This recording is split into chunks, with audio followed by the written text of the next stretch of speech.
So ayun mga boss, so for today's video mga boss, i-review natin ngayon itong Apito B4 na nabili natin dahil nasa 3 months na rin natin nung nabili natin yan boss. Oo, nasa 3 months na nga siya. So ngayon i-review natin yan at kung anong masasabi natin at good performance ba or what. Ayun, and check na rin natin yung spark plug natin kung good ba siya. And then sasagutin ko yung mga tanong nyo about dyan mga boss. Yun lang. So let's go mga boss. Umpisahan natin sa performance ng Apito B4 na to.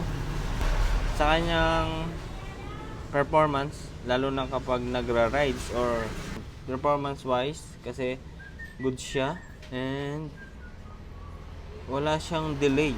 Walang delay yung engine natin kahit nakapagpalit, kahit hindi pa tayo nakakapagpa-remap.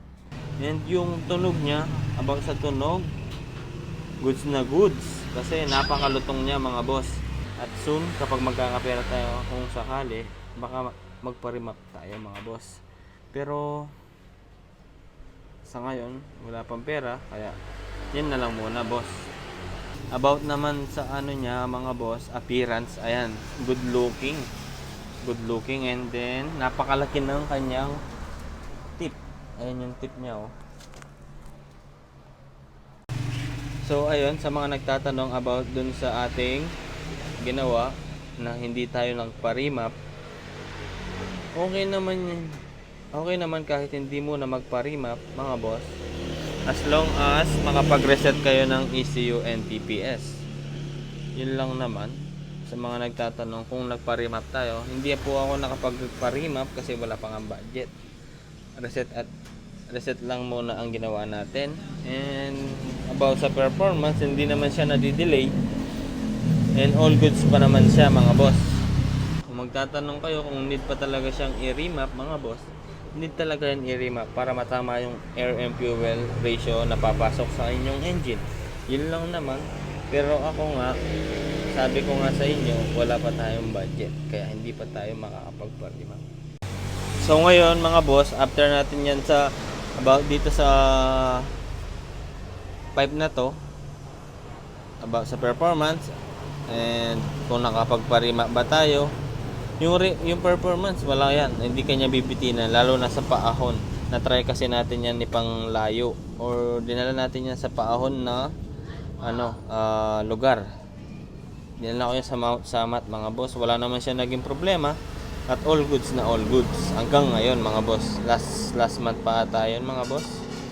So ayun, hanggang ngayon wala namang problema. Pero ngayon ang gagawin natin, i-check natin yung kanyang spark plug para matingnan natin kung lean or rich ba nga yung kanyang mixture.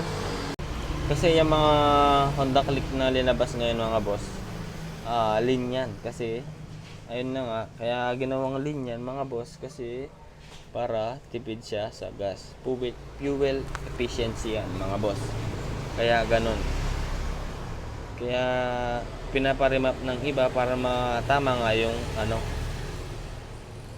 yung papasok na fuel and air mixture sa ating engine. Klasin na natin yung kanyang spark plug at ipapass forward na lang natin ito mga boss para hindi na tayo matagalan.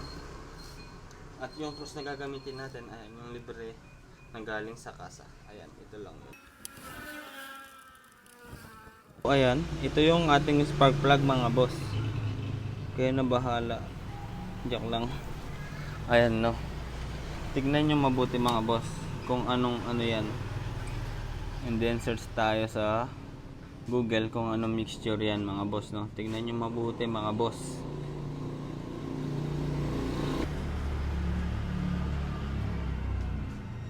Ayan, tingnan natin dito kung saan siya aakma mga boss.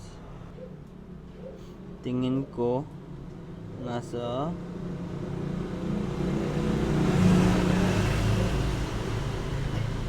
okay lang or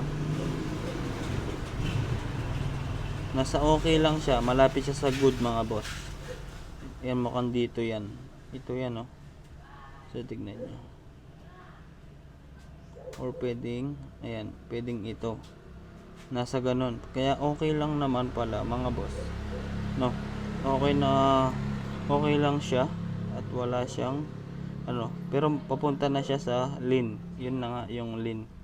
Kapag nag-lean yan mga boss, yan, delikado sa engine. Masyadong mag-overheat yung engine nyo mga boss. Pero kayo na bahala tumingin kung alin nga ba dito.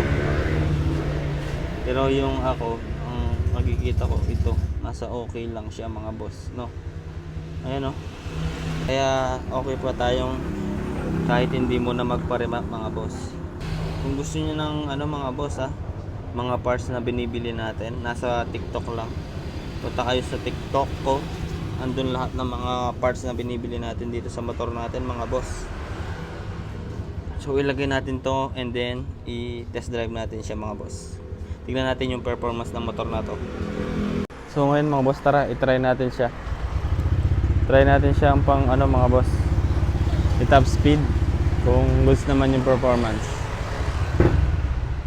Pero hindi tayo makaka-top speed ng todo talaga dito mga boss kasi medyo maiikli yung mga daan dito sa amin tsaka delikado. Yun lang, tara samahan nyo ako.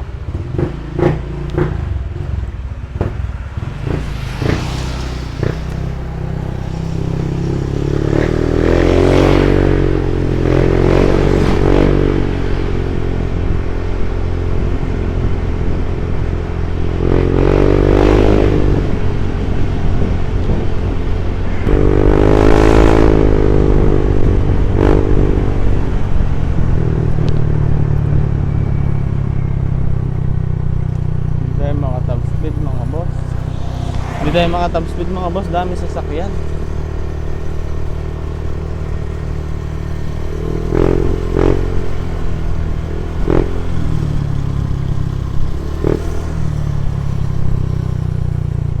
Try naman natin siya mamaya mga boss sa kabila.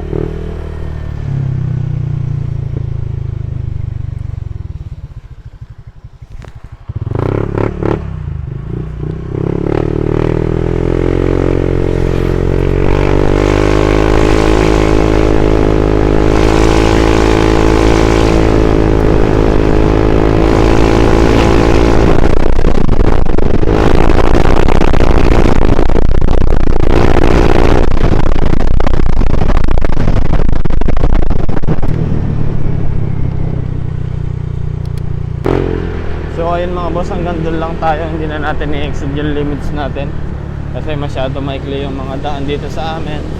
Kapag nag-long ride na lang tayo, doon na lang natin i-try. So ayun lang mga boss, no?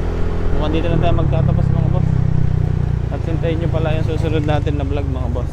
Yung vlog natin susunod is paglalagay ng mga boss, ng natong flat seat.